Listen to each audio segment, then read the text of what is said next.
Welcome everyone to my very first podcast, which is called Let's Talk Windies Cricket. I'm gonna be in this episode. I'm gonna be talking about 2024, the good, the bad. Also gonna explore who the best performers were in the different formats for both the men and the women. I'm also gonna explore who the underachievers were, persons we were expecting to deliver more for us, but they didn't pull through. And I'm gonna be evaluating both the men and the women in the different formats as well. We're gonna take a look of other news with respect to cricket in the past year, and we also gonna take a look at what's coming up for West Indies cricket in the near future. So to begin this podcast, I would like to take a look at the performance of the men's team in 2024. We started off the year uh, in Australia, and it didn't go well for us for the most part. There were a few bright spots here and there, but the tournament was disappointing, and I'm going to cover this one later in the not so great section. Right now, I want to focus on the great moments of 2024 for the men's team. And in 2024, we had we played two T20 international series against South Africa, of which we won both of them, and we won both of them convincingly. We won them 3-0 each, and that gave us some momentum into heading into the World Cup, which took place later in that year. We also won the ODI series against England, and we all know that facing England is not easy. They were ranked one of the best ODI teams in the world, but I think that there is something different whenever we play England. We perform a lot better when we face England compared to when we face other teams. And I don't know if that has to do with the fact that England tend to feature more pace bowling in the lineup, or maybe it's just the rivalry that gives us a little, you know, if you want to put it that way. Um, we also had a good series, ODI series against Bangladesh, in which we won 3-0. As a matter of fact, this ended an 11-game losing streak that we had against Bangladesh. So for the men, these were our successes, guys. These were all our successes for the year. Three, um, 6 T20I victories against South Africa, and two. We won the ODI series against England 2-1, and then we won the ODI series against Bangladesh 3-0. The criticizers of West Indies cricket will say that in all of those series wins, the team we faced was not the strongest in either of those sides. There is some truth to that, but at the same time, we have to beat what's in front of us. And when we send our team across to face those teams, sometimes we don't have our strongest side. And when they beat us handsomely, I don't hear any reports of them saying, oh, it's okay, it was just a weaker West Indies. On the women's side of it, on the great moments that the women had, is that they won the T20 series against Sri Lanka 2-1, and they also made it to the semi-finals of the ICC T20 World Cup. And to get to that semi-finals, they defeated the mighty England team. Yeah. And that was, I remember this was a big thing back then, and we had high hopes that they were gonna make it all the way to the final after defeating England. But then they came across New Zealand in the semi-final, um, and that was it proved to be too much for them, and New Zealand went on to win the tournament. So I would say it was a great loss. I believe that game also had some interruptions as well. Now, to go over some of the not so great moments for both the men and the women in 2024, as I mentioned earlier, we had a disappointing tour in Australia. We only won two matches. Um, one of those matches, which is one of the highlights of the tour, was a test match. Could you believe it? And then we won one T20. Obviously, we lost all three of the ODIs. So we drew that test series 1-1. So I guess that's a bright spot if we're looking for something good. Um, but a draw is not a win. So I won't classify that as a great moment. The win was a great moment, but the draw series is not a great moment.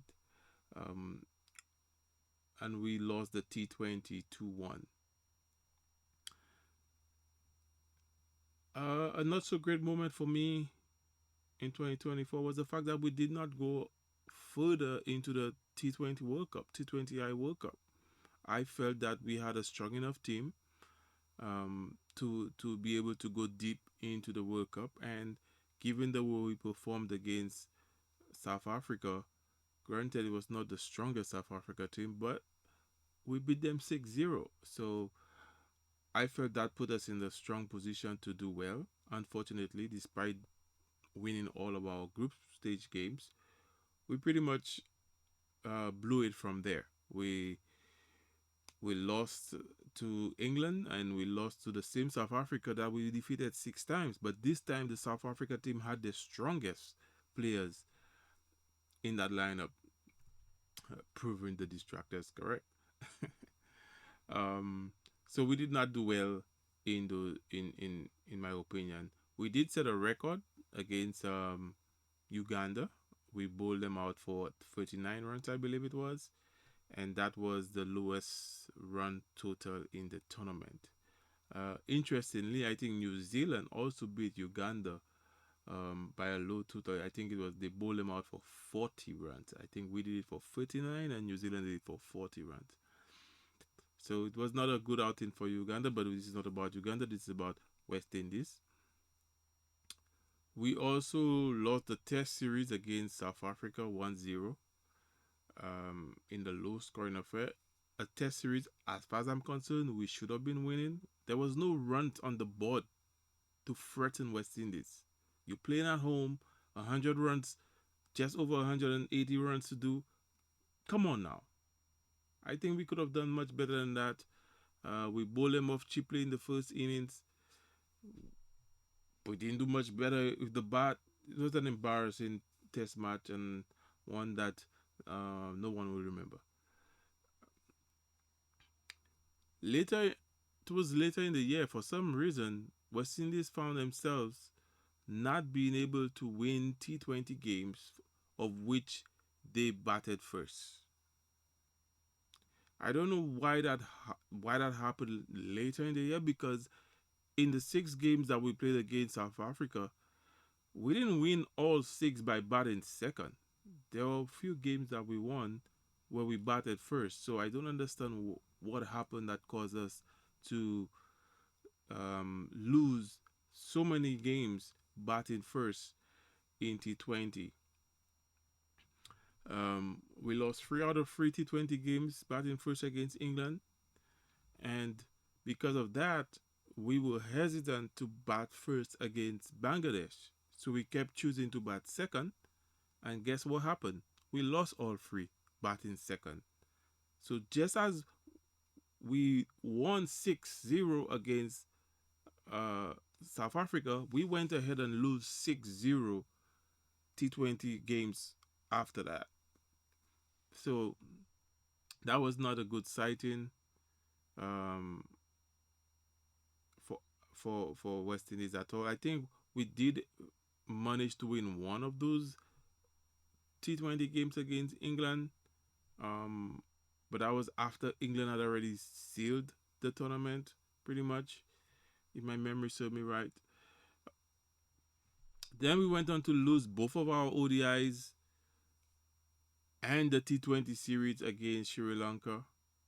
Um, so that was not a good performance in Sri Lanka. Granted, we didn't have our strongest team, but then again, it's not about whether you had your strongest team or not. It's about putting up a performance that people can be proud of. And as far as I'm concerned, the performance in Sri Lanka was not up to standard. The women also lost their ODI series against Sri Lanka 3-0. They went on to also lose that series against India. They lost the T20 2-1 and the ODI 3-0. So lost ODI 3-0 against India, lost ODI 3-0 against Sri Lanka. So there is definitely a problem when it comes to ODI for both the men and the women's team. Some investigation needs to be carried out as to what's going on there and how they could um, make this team a little better in the medium format of the game, really. For the under 19, yes, we're gonna talk about the under 19 whenever there is news. That's something I want to do in this podcast, because it's all I'm gonna be doing is talking about West Indies. So I want to make sure I cover the men, the women, the under 19 for both men and women, and so forth, and any other news that's around West Indies cricket. The under 19 men, they made it to the Super Six of the semifinals. They made it to the Super Six of the World Cup, the under 19 World Cup, I should say. But unfortunately, they were knocked out of the semifinals in a no result game against Australia, and I believe Australia. Um, no, I got that wrong. They need, in order for them to make it to the semifinals, they needed to beat Australia, and then that game ended up in a no result. And because of that, Australia was the one who went through into the semifinals. My correction on that. And then we also have the West Indies Academy, who went to play a few games in Ireland. I believe Ireland came to the Caribbean the year before that, in 2023. So this time it was West Indies' turn to go to Ireland, and they absolutely got their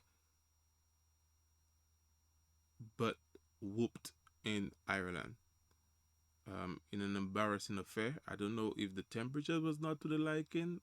I can't comment on that. Those games were not televised, as far as I know. Um, but we did not do well. I know we did well against them when they came to the Caribbean. But when we went over to Ireland, they defeated us 3-0 in the ODIs, and then 2-0 in the two 4-day test matches that we played against them. So we didn't do well against Ireland. So all in all, this was not a good outing for West Indies in 2024. There were some bright spots. There were some spots that we could be encouraged about. I like what Darren Sammy has been doing with the team. I can see signs of growth, albeit minimally, but there is potential there that maybe something can happen with this West Indies team under Darren Sammy's leadership. Fingers crossed that it works out well.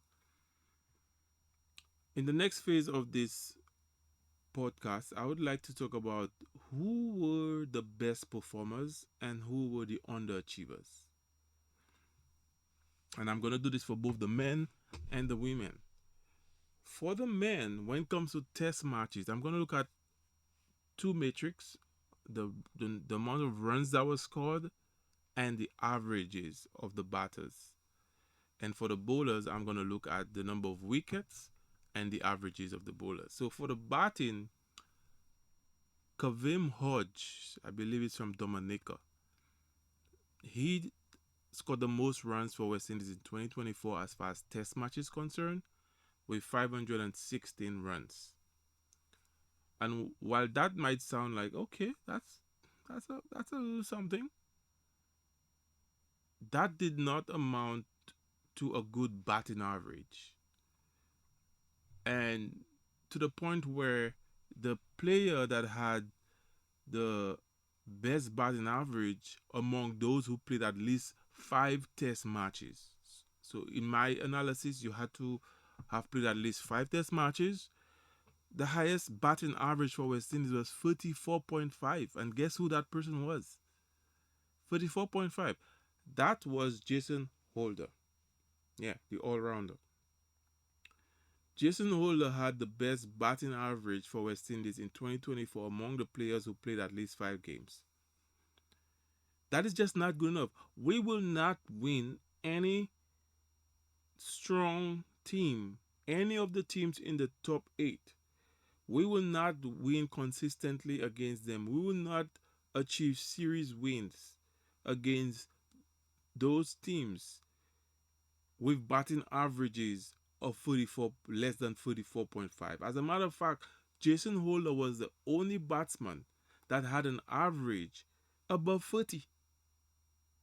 So while Kavim Hodge scored 516 runs, and that looks nice, his average, I believe, was 20, between 25 and 30 thereabout. I don't have the exact figure, but it was not above 30, and that is concerning to me. All right. At the very least, your number 3, 4, and 5 batsmen should be averaging 40 plus. In any team that's worth its salt, your 3, 4, 5 batsman has to be averaging 40 plus. Okay? There, if you want to compete against the best in the world. On the bowling side of things, Jaden Seals was our best bowler with respects to wickets. If we want to look at wickets, he took 35 wickets, and his bowling average was also the best among West Indies bowlers of 20.25 was his average. That is extremely good. And if we have to look at judge our team based on the amount of elite level players that we have, obviously no team will have 11 elite level players. Okay, so I'm not saying that all of our players should be at that level, but those figures from Jaden Seals, that is elite level right there. Okay, 45 wickets at an average of 20.25. We're talking about Cutley Ambrose territory, Joel Garner territory. Okay, and I'm sure a lot of that had to do with the work he's been putting in England and getting that experience in that environment, that competitive environment. So I'm happy to see young Jason Seals doing well, and I hope he can stay fit and continue to perform like this for West Indies. With respect to the ODIs, moving on to the ODIs for men, we stayed with men for a little longer. Again, the criteria is that you need to play at least 5 innings. In this time, it's not 5 matches, but 5 innings, because you could play an ODI and not bat at all. So I'm taking into consideration the innings here. So meaning that that person actually batted. So the top batsman in the ODI is Casey Cathy with 560 runs, and the batsman with the best average or the highest average is Shafin Rutherford. Yes, and that average is 106.25. That Shafin Rutherford had an immaculate 2024 in ODI cricket. Yes, he was performing at elite level, and I'm assuming that, not I'm assuming, I know, is because of his performances and the performances of Casey Cathy, which tend to go under the radar, um, gave led to those victories we had against England and Bangladesh. Casey Cathy, actually, his average for 560 is actually in the 60s. So that was also a very good year for Casey Cathy. On the bowling side for ODI, Azari Joseph and Gudakesh Modi both took 15 wickets, and Alzari Joseph is demonstrating why he is still very important to the team, especially in ODI cricket. I believe in 2023 he was named one of the best ODI bowlers, and to a certain extent that continued in 2024. Uh, he took 15 wickets in 2024. That was a tie with Gudakesh Modi. And as far as bowling averages is concerned, the best bowling average at 25.2 was from Matthew Ford. Yes, Matthew Ford had the best bowling average in ODI cricket, and I believe he's injured right now, and I'm hoping at some point he will be able to uh, come back into the team and continue delivering. And hopefully he can, grow into becoming a more uh, consistent bowler and a bowler that West Indians can be proud of. Moving into T20 eyes. Uh, and for that one, the criteria is that we're going to look at players who played at least 10 innings. Okay. As far as batting is concerned, with 533 runs, the highest runs total for 2024 goes to Rovman Powell, the captain of the T20 side. Um, I just want to say the shocker for the ODI is that Shea Hope was not the leading run scorer for ODIs for West Indies. And that's why I say Casey Cathy tend to go under the radar. Um, that's not taking away anything from Shea Hope. He is world class. But uh, however, speaking about Shea Hope, surprise, surprise, has the highest average in the T20 squad. So whereas Rovman Powell has the most runs, Shea Hope has the highest average of 35.4. And I will tell you, for those persons who don't know too much about T20 cricket, anything over 30 belongs to the elites as far as T20 is concerned. Okay? You don't tend to get a lot of players with averages above 30 in T20 cricket. And the player that has the highest strike rate, I added strike rate for the T20 because obviously that's a stat that a lot of people care about. So I added that for the batting team. So the player of the highest strike rate among those who played at least 10 innings is Andrew Russell with 195.49.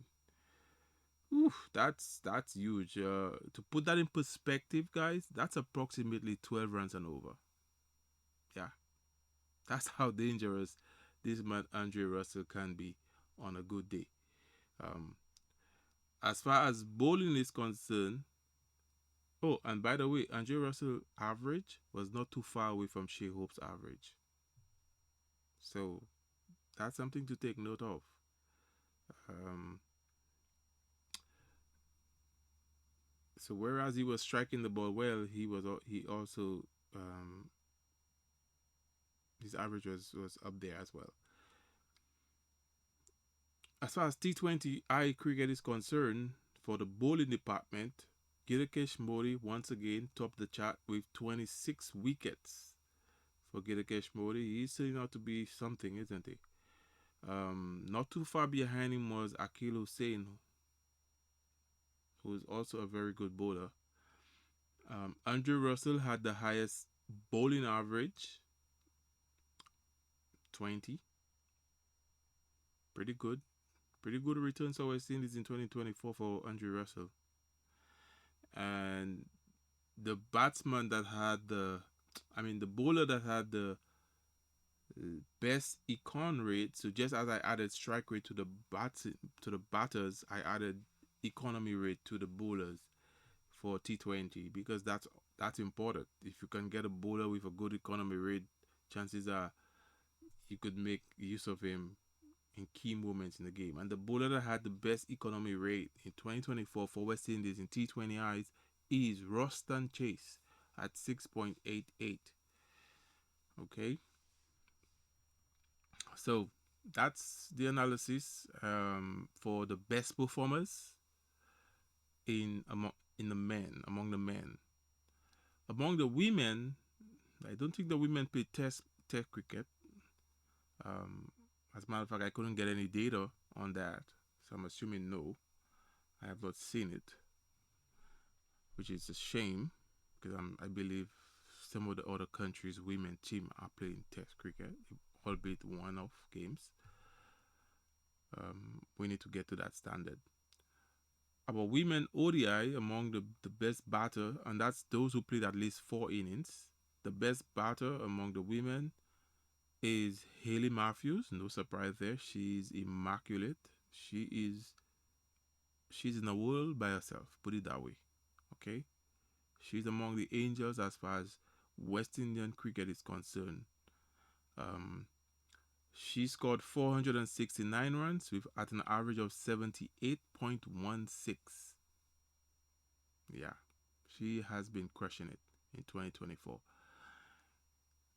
Among the bowlers, the best bowler, um, which took 10 wickets at an average of 17.5, was Zeta James. Zeta James was our best bowler in ODI cricket among those who played at least 4 innings. In T20 cricket, among those who played at least 7 innings, the best batter, yeah, you said it, Haley Matthews once again at 538 runs. However, DeAndre Doughton had the best average at 39.40. Wow, in T20 cricket. DeAndre Doughton had the highest average of 39.4. She also had the highest strike rate. That means she's giving some seriously good returns here.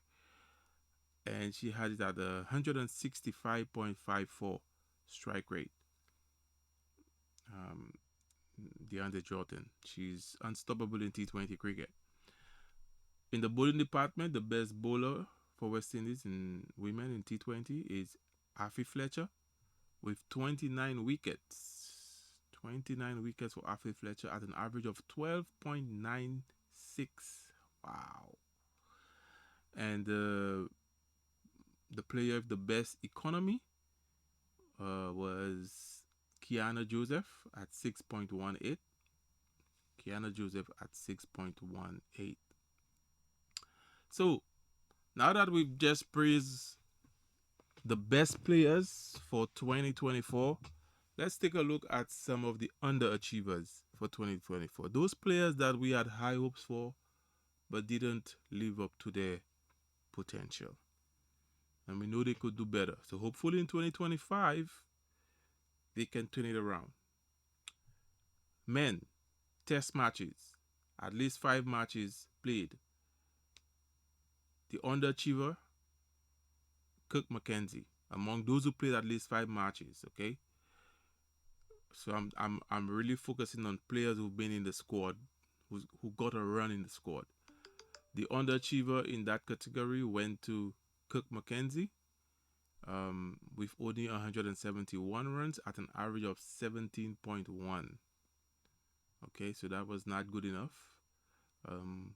Hopefully he can,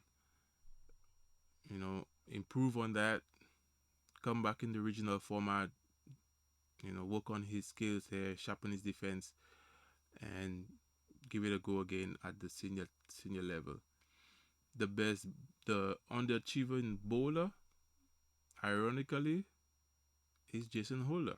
So whereas he was doing very well with the bat, his bowling was not up to par.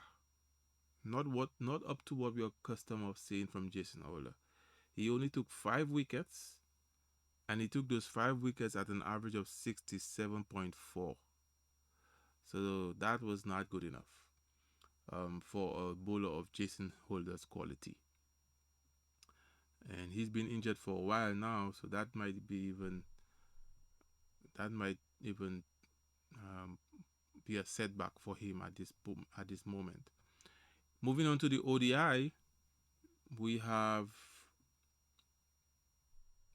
the underachiever, and for me, yes, I am disappointed.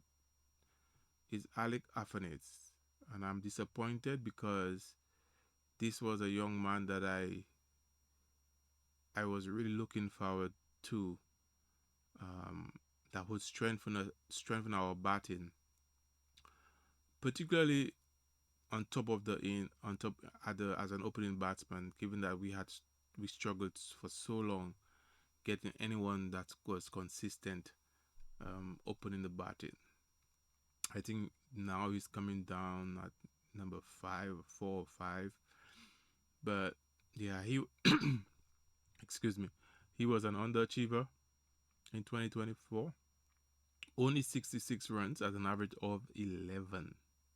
Yeah, that's bowling figures right there. That's figures of a bowler, not a batsman. So hopefully that he can work on that and make it a little better, not a little better, a whole lot better. I'm still rooting for him.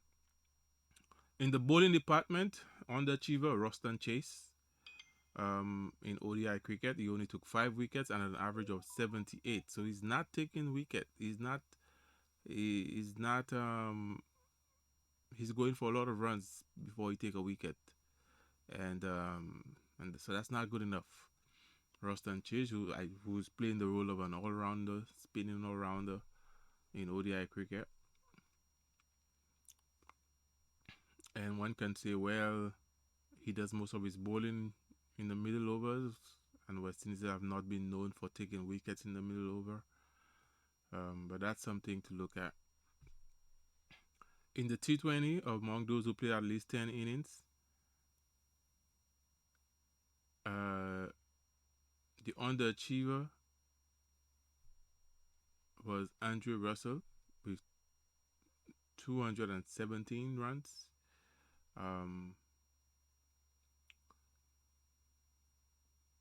217 runs was his total, and that 217 runs in the underachieving department among those who played 10 innings, it's a bit misleading, and um, and I'll tell you why. Because with the 217 runs among those who played more than 10 innings, his average was better than a few of them. So it could be a situation where he probably played only 10 games, 10 innings, unlike the others who probably played more innings, so hence right they have more runs. So that figure for Andrew Russell might be a bit misleading among those who played at least 10 innings. The lowest average among those who played 10 innings is actually 21.45. Guys, this is not bad for West Indies. This is actually good news for West Indies. If among the consistent players on your squad, the lowest average in T20Is is 21.45, that's a good sign. As far as I'm concerned, that's a good sign. That shows that there is definitely a lot of potential in this team, and that individual is actually Romario Shepherd, has the lowest average of 21.45 among those who played at least 10 innings for West Indies in 2024. And with respect to strike rate, the lowest is actually 121.73. That is also very good. And that goes to Roston Chase, as one would expect. In the bowling department, another bowler that's underachieving or underachieved in 2024, and I am also disappointed. I was really hoping that he would deliver more. Was Obed McCoy. He took only 11 wickets and that was the lowest amount of wickets among the bowlers who played at least 10 innings. And the bowler that had the worst average is Roston Chase. So that's something to look at for Roston Chase, and that average was at 27.06. I would say the worst average, not the lowest average. The worst average is 27.06 because the higher is the worst. And the bowler who had the worst economy rate is also Obed McCoy. So not only is that he's not taking wickets, he's also going for plenty runs. And his average in 2024 was 9.58. That is just not good enough. That's basically saying that the team is gonna. If McCoy was the only one bowling, the team would pretty much be scoring close to 200 runs almost every game. So that's not good enough. Ideally, you want it below 8. Ideal. Moving on to the women for the ODI team, underachiever Kiana Joseph, only 26 runs, and that's among the women who played at least 4 innings. Kiana Joseph, 26 runs, and the worst average was, imagine, with 26 runs, that was not the worst average. The worst average came from Rashada Williams with 6.37. Kiana was not too far from that either. But yeah, these are the two women that's probably gonna have to step up in 2025, put some more work in. In the bowling department, Stephanie Taylor only took 2 wickets as an all-rounder. So she would have to step up a bit more in 2025. I don't know how much she can continue, or how much desire or willpower she has to continue. But hopefully, if she chooses to continue in 2025, she can better that performance. And the player with the worst average, Shamilia Cornell, with 69.66. Yeah. So some work to be done there for Stephanie Taylor and Shamilia Cornell in the bowling department as far as ODIs are concerned for the women. Moving on to the T20. For the T20, among those players who played at least 7 innings, we have the batter who underachieved would be Chedian. I hope I'm pronouncing that properly. Chedian Nation with 66 runs at an average of 9.42 and at a strike rate of 72.52. And nobody gonna be winning any T20 game with a strike rate of 72.52. So that's definitely not good enough. That's the huge underachievement, and I hope that Chidian can turn this around if she decides to continue playing cricket in 2025. As far as bowling is concerned, the lowest amount of wickets taken in T20I among those who played at least 7 innings, Kiana Joseph and Shamilia Cornell both took only 3 wickets. Kiana Joseph had the worst average of 45, and Shamilia Cornell had the worst economy at 7.46. Now, in women's cricket, a worst economy of 7.46 might sound bad, but in men T20 cricket,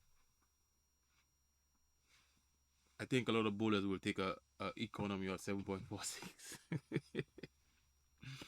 I think a lot of bowlers will take that, because that means if that bowler would bowl all 20 overs, no team would score on average more than 150. So, and in today's day and age, most teams would chase down 150 easily. Well, except West Indies when they play against Bangladesh. That was a disappointing one.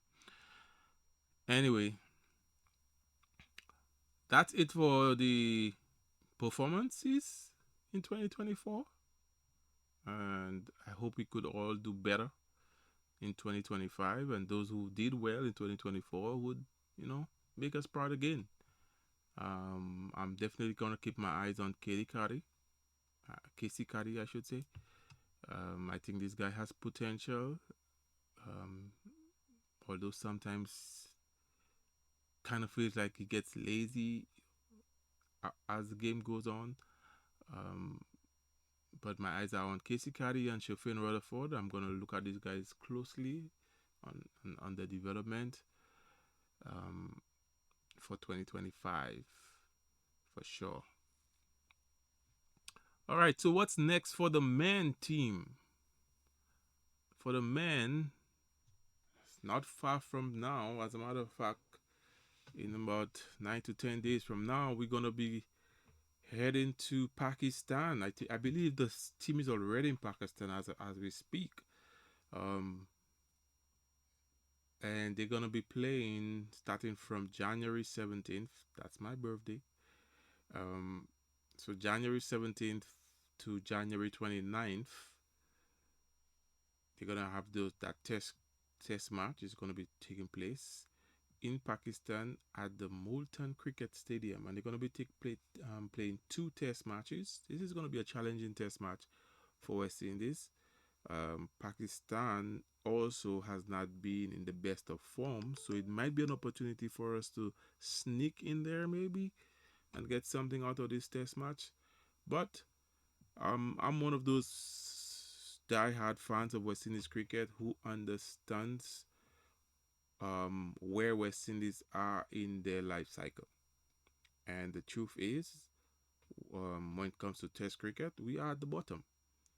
So I will celebrate every little victory in Test cricket, but my hopes are not high when it comes to um, Test cricket. I enjoy watching the individual performances, um, but I'm not one of those who expect West Indies to win every single game.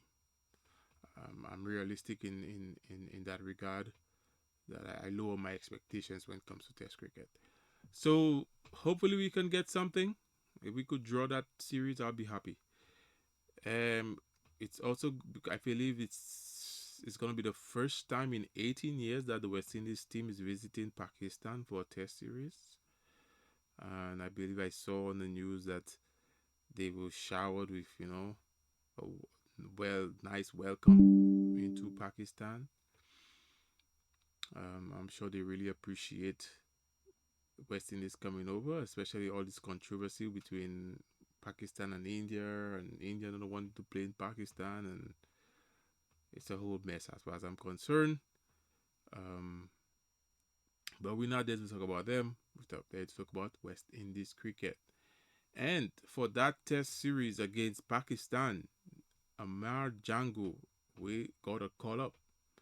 And I don't know if you remember, Amir Jangu, he played in the final match against Bangladesh in the ODI series, and he scored 100 on debut, carrying on from his form in the regional ODI tournament, which took place late last year. So that's nice to see. That is nice to see that players can continue their form from the regional tournament into the senior international tournament, because many times we've seen it in the past where persons dominate the regional tournaments and then they just can't perform at the international level. Shamar Joseph sadly is out injured, and Azari Joseph chose to go and do other things but play for West Indies, which is not right.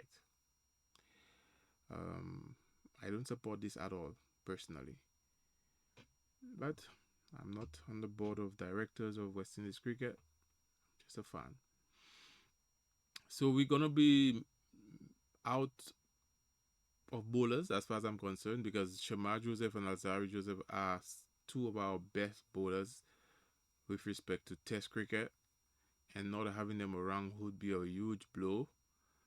From my understanding, Gudikesh Modi got a return call up, so I would expect them to field at least two spinners, especially spinners, and maybe two pacers, maybe go with Seals and one other pacer, Anderson, maybe, and or maybe use Greaves as a backup. Moving on to what's next for the women. The women will take on Bangladesh on the 19th of January, so just around the same time with the men. That will go all the way up to the 31st of January. They will play 3 ODIs and and 3 T20s, and that will take place at the Warner Park, I believe in St. Kitts. Okay, so if you are in St. Kitts and you want to go support the women, please do so. It will take place at the Warner Park, 19th of January. Starts with 3 ODIs and then 3 T20s. Hopefully, the women will put on a show for us and do well. In other news, so what's happening in other news? In other news, Darren Sammy was selected to be the head coach for all 3 formats of the game. That that is quite a shock, because a lot of persons didn't think he would be worthy of be the coach of the white ball team, which is the ODI and the T20. But I would say the team are showing better signs of improvement under his leadership, despite being a novice in the world of coaching. So to put the trust and the faith in him to do the same in the test is quite a lot, and I'm happy with it. I'm okay with that decision. We've tried many others and they all fail, so I don't think Sammy can do worse than those that came before him. We also have Akil Hussein, who became the number 1 T20 bowler. That was announced sometime in December, so that might change by now, but at least that's a milestone that he would be proud of, and of course all of us West Indians would be proud of. West Indies under 19 women, they're gonna be preparing for the T20 World Cup, which will be taking place in Malaysia. Oof, Malaysia. And that's gonna start soon. That's gonna start January 18th to February 2nd. The tournament is gonna feature 16 teams.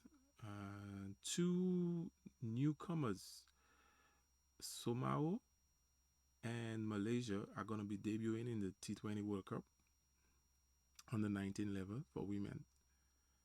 And West Indies, that West Indies under 19 team is going to be in the group with India, Sri Lanka, and Malaysia.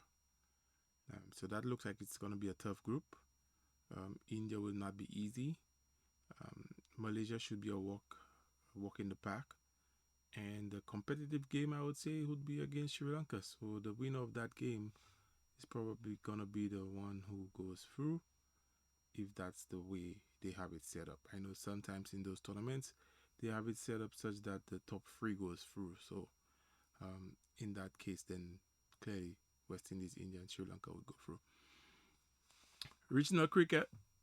What happened in regional cricket as I bring this podcast to a close? St. Lucia Kings, they became champions of the CPL, the men's CPL, for the very first time. They made to, I think that was the 3rd try at the finals, I believe. You can correct me if I'm wrong. And they defeated Guyana Amazon Warriors in that game. and it took place in Guyana. So that gotta hurt the Guyanese. I think Guyana Warriors probably be the team that have lost the most finals. Barbados Royals won the women's CPL, defeating Trinidad and Tobago Knight Riders in the final, and that took place in Trinidad and Tobago. So both host teams lost their final game. Shockingly, there was no winner in the CG United Super 50. I don't know, maybe I should say it's disappointingly. It's still shocking to me. Both captains decided that they're not gonna show up for the toss, and as a result, the tournament final was deemed no result, and CWI was not happy. They were not happy with the decisions taken by both captains, and um, they were each, from my understanding, suspended for at least 4 games. I know for a fact um, the captain of Jamaica, Powell, I believe that's his name, he has accepted his suspension of 4 games. And I strongly believe that the same would also apply to the captain of the Barbados team. Leeward Islands won the Under 19 Women Championship. I'm sure that's probably something that you did not know of 2024. That the Leeward Islands Women Under 19 team, they won the tournament, and they did so by defeating Guyana in the final. Well, that's all I have for you guys today. Let me know about what you think about my first episode in Let's Talk Windies Cricket. I'm gonna try to make this weekly, so hopefully um, you guys will hear from me soon. Anyway, don't forget to like and subscribe the channel if you want more content from me with respect to West Indies cricket, and give me your feedback. Let me know what other areas with respect to West Indies cricket that you want me to cover, and I'll dig it up and bring it to you. I expect to add some more interactive stuff as I go along throughout the year, but for starters, um, we're gonna keep it simple to get the show going. Thank you very much for your time.